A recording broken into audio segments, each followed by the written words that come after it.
BD Law, o podcast sobre desenvolvimento de negócios no mercado jurídico. Este podcast conta com o apoio da CRWA, uma agência digital especialista em web design, e-commerce, websites e marketing digital. CRWA, há 14 anos entregando performance e resultados de comunicação. TKRA Contabilidade, a contabilidade certa para o crescimento da sua empresa. Já ouviu falar em Legal Design? Não? Procura por Bits Legal Design, criando documentos que qualquer pessoa entende.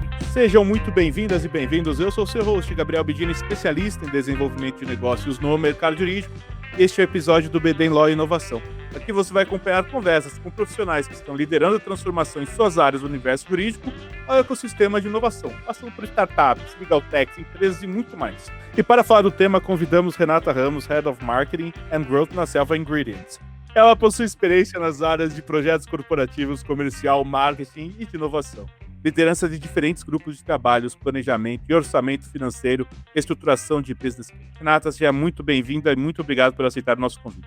Oi, Gabriel. Muito obrigada pelo convite. É um prazer estar aqui no seu podcast, no BD Law, compartilhando um pouquinho da minha experiência e falando de um tema que eu amo tanto, que é a inovação.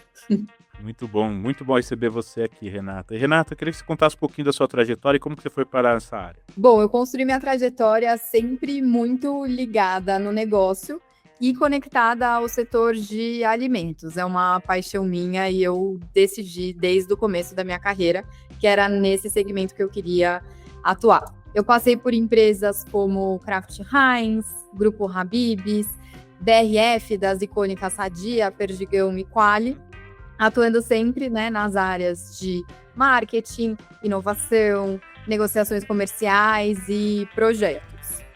A minha formação é em administração no INSPER, o que já me deu uma super bagagem aí de negócios, e toda a minha trajetória eu consegui ver na prática esses meus ensinamentos do começo, da minha carreira acadêmica, com os meus próprios olhos nessas minhas experiências. Eu consegui entender, desde por que uma empresa decide entrar numa categoria ou num segmento, ver o desenvolvimento disso na prática e como que isso chega no mercado e todos os resultados são mensurados. E ao longo do tempo eu fui me especializando, na parte de crescimento e de inovação, então sempre fui para esse caminho mais, entre aspas, disruptivo, entendendo de perto, o que faz de fato uma inovação ser adotada ou não, e o que fica só na intenção. De todas essas minhas experiências, eu também gosto de falar que eu tive o privilégio de ver vários modelos de negócio diferentes, Então, desde a multinacional, internacional, para a empresa familiar, passando por modelos de franquia, marcas que falam direto com o consumidor e agora, mais na Selva, marcas que falam com outras indústrias. Então, eu consegui ver um pouquinho de tudo e consolidar mesmo essa minha visão de execução na prática.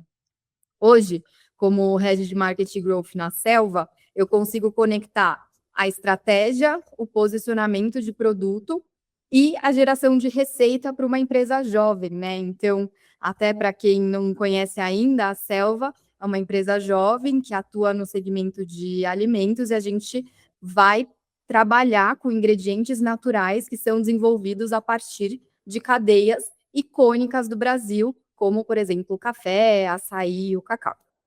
Então, eu gosto muito também de falar que hoje na Selva eu estou respirando a inovação desde a concepção da empresa até o que a gente faz hoje. Então, essa é um pouquinho da minha trajetória, bem resumida. Que legal, Renata. Renata, a área de inovação é muito bacana e é legal que você sempre estava aí no setor alimentício, e dos mais diversos tipos de negócios. Isso deve ter te dado uma carga muito bacana, assim.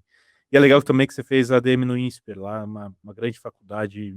Imagino que isso tenha te ajudado bastante aí na carreira. E, Renata, eu queria saber, na sua visão, o que é inovação e quais os sinais que uma empresa apresenta para inovar?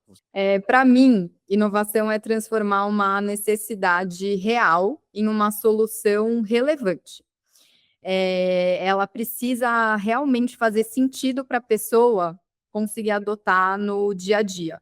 Não precisa ser complexo, não precisa ser tecnológico, muitas vezes é uma coisa simples, mas que é apresentado de uma outra forma e que isso sim gera valor e é relevante para que seja de fato adotado, tipo, seja com mais praticidade, com eficiência, tem que fazer sentido para o consumidor no final das contas. Eu tenho muito, toda a minha experiência, né, ela vem de inovação em produtos, né? E eu vi muito isso na prática. Então, assim, se ele não resolve uma tensão real, ele não vai ter tração.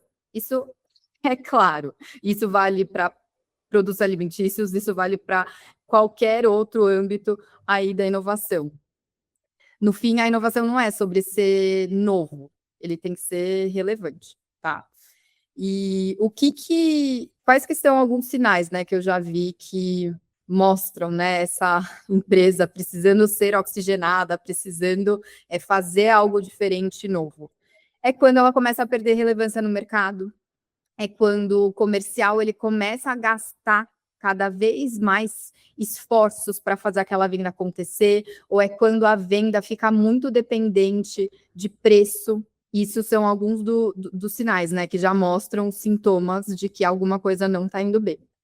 Eu vi muito isso acontecer, principalmente nessas grandes, né, empresas consolidadas, porque elas muitas vezes não querem mudar, né, a forma com que ela fez aquilo há, sei lá, 50, 100 anos, só que a gente precisa lembrar que o contexto muda, né, então novas tecnologias surgem, novos hábitos do consumidor são desenvolvidos, novos players entram também nos mercados, né, e quando a gente fala de alimentos, entra 50 empresas, ficam 3, mas está sempre sendo renovado, né, e daí aquilo que a empresa fazia já antes não é suficiente para manter ela relevante no que ela está fazendo. E daí, o que eu também vi muito acontecer é quando ela entra nesse momento defensivo, sabe? Que ela quer proteger o que ela tem de hoje, e ela não quer olhar para frente, não quer se arriscar e não quer desenvolver talvez a outra avenida de crescimento que vai levar ela ali para a perenidade. Então, no final, né, se você tem uma base de clientes estagnada ou caindo,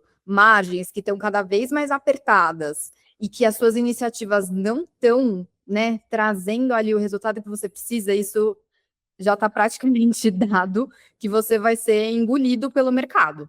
É hora de você realmente mexer a bunda da cadeira e fazer alguma coisa diferente, porque senão realmente você vai perder completamente qualquer batalha que você acha na sua cabeça que você está travando. Você já perdeu o jogo e você nem sabe o que te passou a rasteira. Então, aqui é bem isso. O mercado, ele não espera, né, você se atualizar. Ou você muda e inova e faz as coisas diferentes, ou você é engolido. Total. Renata, e aí me gerou uma dúvida, porque quando você estava nessas empresas grandes e você sempre, né, estava aí sempre na parte de inovação, você às vezes sentia que estava pregando no deserto ou não? Um pouco.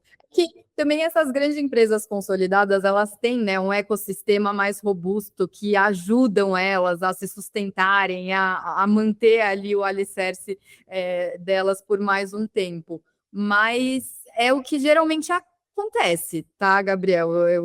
Assim, né, tendo, por exemplo, na BRF ali com Sadia e Perdigão, cara, a junção das duas foi meio que uma tava ruim, juntou com a outra, duas empresas centenárias que fizeram coisas incríveis e que, putz, conseguem fazer coisas boas, mas não com tanto apetite quanto antigamente. Então, o tamanho também da empresa diz muito do apetite dela de querer mudar o status quo, porque no final do dia a inovação é desconfortável. Tipo, ninguém quer se mexer muito, ninguém quer fazer as coisas muito diferentes, dói.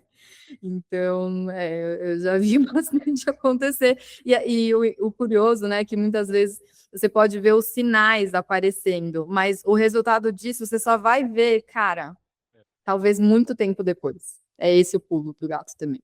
É engraçado isso, né? Porque você pega os exemplos clássicos, era sempre isso. Alguém falando, olha, tá vindo a máquina digital, tá vindo a Netflix. Ah, não é pequenininho, esse daí a gente não precisa, a gente vende outra coisa. É interessante isso. E tem outra coisa antes da gente ir para um próximo tema que eu queria saber também, aproveitando, era a dificuldade de engajamento nas mudanças. Você percebeu isso também nas empresas maiores que você trabalhou? Com certeza, né? Como eu falei, mudanças nunca são fáceis, né? Ninguém acorda um dia e fala, putz, quero mudar hoje. Ela vem geralmente de uma necessidade externa, de uma ameaça, de um anseio ali que você tem de querer se manter relevante. Como inovação também é muito cultura, né? Você precisa ter lideranças dispostas a aceitarem aquilo, tomarem aquilo como verdade, ajudar a disseminar para toda a empresa. Na minha passagem da Kraft Heinz, fui uma das responsáveis por implementar uma nova metodologia ágil de gestão de projetos Então, lá. Sim, foi muito interessante, porque também foi tema do meu TCC, eu fiz pós-graduação no INSPER em gestão de projetos, com metodologias ágeis, e lá na Kraft Heinz eu vi na prática como que isso poderia acontecer numa indústria de alimentos. Então, na teoria, é tudo muito lindo. Então, assim, squad, paralelismos, cara, vamos fazer diferente, novas rotinas, novos estudos. E na execução você até consegue, né, até certo modo, implementar esse novo modo de pensar. Só que daí chega na tomada de decisão e isso meio que cai por água, porque daí a liderança não está no mesmo mindset que o resto da cultura. Então, se não é realmente, na minha visão, tá, de cima para baixo, é difícil que, de fato, isso seja implementado e mantido vivo na cultura da empresa. nossa, sensacional, Renato. Renato, é engraçado que as coisas vão se repetindo, né? E isso que você traz é como se fosse um alinhamento de aço, né? A galera, eu acho que está se mexendo mais agora, principalmente com a IA, os caras também, realmente agora está na hora de mudança mesmo. É um alinhamento de aço, né? Também não é só a galera do topo, mas também a galera da base. Você tem que, é muito alinhamento de astro também, né? E você está pronto para essa sorte, vamos dizer. Eu queria saber, Renata, você já falou um pouco, mas eu queria saber como definir prioridades. Quando você vê que, olha, agora, porque o que acontece? A gente vê isso muito, pelo menos nas grandes empresas, tem um monte de iniciativa rolando, que às vezes o pessoal nem estava no radar. E daí eles resolvem falar, não, vamos juntar tudo. Daí vem a área de inovação, agora temos uma área de inovação, veja só. E aí a gente vai jogar tudo para essa área. E daí você fala, nossa, tem muita coisa, acho que não vai dar certo. É uma pessoa, 2 pessoas na área, 3 pessoas, 10 que sejam, e muita coisa. Como que você define as prioridades? O que você aconselha? Eu acho que essa é uma das perguntas mais difíceis realmente que tem, viu, Gabriel? Porque é justamente isso, principalmente nessas empresas grandes, cara, é insight para todo lado, é insight de pesquisa, é insight da fábrica, é insight de não sei o quê, né? O que não falta são ideias, e muitas vezes ideias boas, tá? O que eu vejo acontecendo muito é justamente a falta de foco, é escolher uma, duas coisas no máximo, e coragem para assumir o que aquelas mudanças realmente vão proporcionar para o negócio. É muito curioso, né? Porque, assim, o que eu penso de priorização passa por 3 coisas que, às vezes, até são difíceis de ser mensuradas e por isso que talvez é tão difícil chegar numa resposta tão clara para isso que você perguntou. Mas o primeiro delas tá resolvendo, de fato, uma dor real, alguma coisa que, de fato, é um problema? A segunda coisa tem o potencial para gerar impacto para o consumidor, para o negócio, para o ecossistema inteiro, porque às vezes resolve, mas não gera valor. E a terceira a empresa tem a capacidade real de executar aquilo, porque do que eu vi já, aquilo que é mais difícil de ser feito e que é evitado é geralmente onde está a maior oportunidade de transformação que a empresa pode ter. E é justamente isso, às vezes as empresas olham para aquela lista imensa de ideias boas, definir os critérios, 1001 priorizações, e daí ela vai lá e opta pela incrementalidade, por aquilo que é fácil de ser implementado, pelo quick win, e que no final do dia está gastando esforços de uma equipe para fazer algo simples, mas que talvez não transforme o negócio da forma com que deveria ser transformada.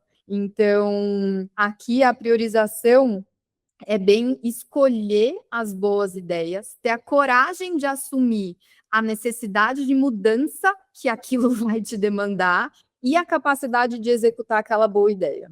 Sensacional. Renato, sabe o que eu estava lembrando? Eu adoro cinema, né? Uma vez eu li alguma matéria, não lembro se eu assisti um documentário, que era o Steven Spielberg falando que ele dirigiu o filme, contava todo com aquele material compilado e jogava para a produtora. E naquele momento ele não olhava mais o filme. Porque se ele olhasse o trabalho que a produtora estava fazendo, ele ia começar a adaptar que aquilo não ia funcionar. Eu acho que é um pouco disso, sabe?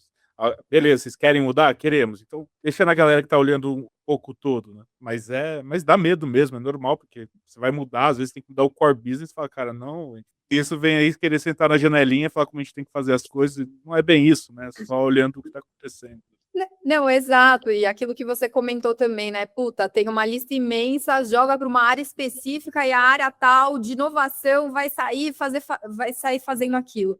Mas eu sou um pouco, e não estou querendo cuspir no prato que eu já comi, mas Manda bala. contra essa visão de uma área centralizada de inovação, porque inovação é muito cultura, é muito dia a dia. Eu sou muito mais partidária aí de ter células de inovação dentro de cada uma das áreas de negócio, porque uma célula dentro do comercial, do jurídico, do financeiro, de operações, porque as dores reais daquela parte do negócio, quem mais entende são as pessoas que estão lá no dia a dia. Quem vai conseguir gerar as boas soluções que vão, né, mudar e realmente transformar a empresa são daquela área. Então, nada melhor do que eles também estarem dentro do tema para fazer aquela mudança acontecer. Eu concordo 100%. Tem aquele artigo excelente, acho que está na Harvard Business Review, do Roger L. Martin, que acho que é do Innovation Catalyst, que ele fala dos catalisadores, que é isso, porque estava conversando até com outro amigo meu que trabalha de inovação, e falou, cara, uma empresa, um escritório que fala, pô, temos uma área de inovação, você está falando para o mercado, nós não somos inovadores, a gente precisa de uma área disso. E eu queria saber, Renata, como que a gente separa o hype de valor real para quando surge uma nova tendência? Que, por exemplo, o pessoal vê a IA, por exemplo, fala, agora eu quero colocar tudo IA, mas o que ela faz? Não faço ideia, mas coloca. Não, é muito atual essa pergunta, porque é justamente isso, né? Tipo, nessa era de tecnologia, a gente acordou no novo dia, tem 30 atualizações novas, 2 ferramentas inovadoras que vão revolucionar a forma com que você fazia, e você até tem um pouco de FOMO, né? De tipo, caramba, tá tudo isso acontecendo e eu não tô conseguindo dar conta. E a gente também, né, cada vez mais conectado com as redes sociais e estando sempre, né, ligado naquilo do que está acontecendo, é realmente, né, difícil às vezes controlar o que de fato é um hype, é uma novidade, e o que de fato é uma inovação. Eu tenho essas 2 definições claras na cabeça. Então, para mim, o hype é aquilo que é novo, chama atenção, é legal, mas que é só aquilo. A inovação que gera valor é o que de fato muda o comportamento da pessoa. É alguma coisa que ela incorpora aquilo no dia a dia dela, que está resolvendo uma dor de fato dela. Então, hype e eu venho de bens de consumo, né? Então, assim, é uma indústria também bem dependente do hype em si, né? A gente até pode fazer uma listinha aqui de coisas que foram super relevantes por um tempo, mas que caíram bem no esquecimento. Então, teve a onda do cupcake, a onda da paleta mexicana, da hamburgueria artesanal, da cervejaria artesanal. E, assim, o que delas, de fato, ficam é quem conseguiu mudar o hábito do consumidor, né? E ser incorporado no dia a dia dele. É a forma com que o consumidor ele escolhe o produto, da forma com que ele coloca aquilo no dia a dia dele. O hype, né, e para bens de consumos, ele é necessário, por favor, não me entenda mal, porque ainda bem existe o pistache, a pizza doce, para voltar a fazer com que a base reative e volte a, né, voltar para o negócio mesmo, mas o que de fato gera valor se resolve uma dor real, de fato, uma coisa que incomoda o consumidor, que ele consegue fazer melhor. Se tem um benefício real e se tem o potencial de virar hábito. Então, para mim, essa é a definição: hype e geração de valor. Hype precisa, tá? Eu sou a favor do hype também, eu sou também partidária, sou um dos early adopters, então, puta, lançou alguma coisa nova, eu sou a pessoa que cai, tá? E, Renata, eu queria saber como envolver áreas que não são de tecnologia em projetos de inovação, porque às vezes também o pessoal confunde, acha que inovação é tecnologia, e você sabe como que é. Era um pouco do que a gente estava falando, né? Inovação, ela não é uma área, né? Ela é uma cultura, ela é uma forma de pensar, é uma forma de querer fazer diferente no final do dia. ela é muito mais sobre isso do que, tipo, sobre tecnologia em si. A tecnologia, ela acaba sendo uma ferramenta de como você alcança determinado resultado. Ela é um meio, ela não é o fim, né? Então, eu volto para aquele meu exemplo da Kraft Heinz. Então, assim, se você não tem a liderança comprada naquela forma diferente de fazer as coisas, você também não vai levar nada para frente. A tecnologia, ela acelera, ela potencializa, ela inova na forma com que você entrega aquilo para o cliente, mas ela não muda a forma com que você pensa. Então, muda a forma de pensar, fica mais, bem entre aspas, para frentex, assume um pouco de risco, aceita o desconforto inicial que vai ter ali na adoção, né? Até de conhecer uma nova ferramenta, mas é isso, tipo, inovação não é reclusa a uma área, ela deveria ser realmente uma cultura organizacional que está em todas elas, porque vai ter benefícios para o comercial, vai ter benefícios para o jurídico, vai ter benefício para a fábrica, então não deveria ser pontual, mas muitas empresas ainda pensam de outra forma. Sensacional, Renato. Renato, para concluir, eu queria saber, na sua visão, o que diferencia empresas que inovam uma vez de empresas que inovam de forma contínua? Eu acho que a principal diferença entre quem inova uma vez e quem vive disso é a forma com que pensa a inovação. Se é um evento pontual ou se a empresa vê isso como sistema. As empresas que geralmente veem isso como, né, inova uma vez, elas geralmente veem como um projeto específico, uma iniciativa, uma tendência, uma coisa que ela vai fazer, vai entregar, beijo, tchau. Agora, as inovações as empresas, né, que incorporam esse espírito da inovação, elas veem isso como um modelo de negócio. É diferente a forma de pensar. Você tem essa capacidade, né, de, tipo, construir e implementar algo que vai constantemente te deixar desconfortável. Então, eu gosto particularmente, né, gosto de empresas que têm esse espírito, né, de inovação já desde o DNA, e é um dos motivos de por que eu estou aqui na Selva hoje. Então, é uma empresa que nasce com esse espírito de querer fazer diferente, então a gente pega ingredientes que não são aproveitados na cadeia agrícola e transforma isso, gerando valor para o produtor ali na ponta, entregando produtos super deliciosos para o consumidor. Isso vem do DNA, isso vem do fundador, isso vem da liderança. Aqui a gente tem o Sérgio Pinto, que também passou por diversas empresas do setor de alimentos e que respira inovação, respira esse inconformismo. Então, para mim, é isso. Empresas que inovam uma vez vêm como uma coisa pontual, fez e acabou. E empresas que, de fato, trazem isso constantemente, é o inconformismo que ela tem de nascença. Passa pela cultura, passa pela liderança e também passa naturalmente pelas ferramentas que são disponibilizadas para fazer aquilo acontecer na prática. Sensacional, Renata. Adorei a conversa, aprendi muito aqui com você. E eu queria agradecer a sua presença no BD Lawyer por ter compartilhado a sua experiência com a gente.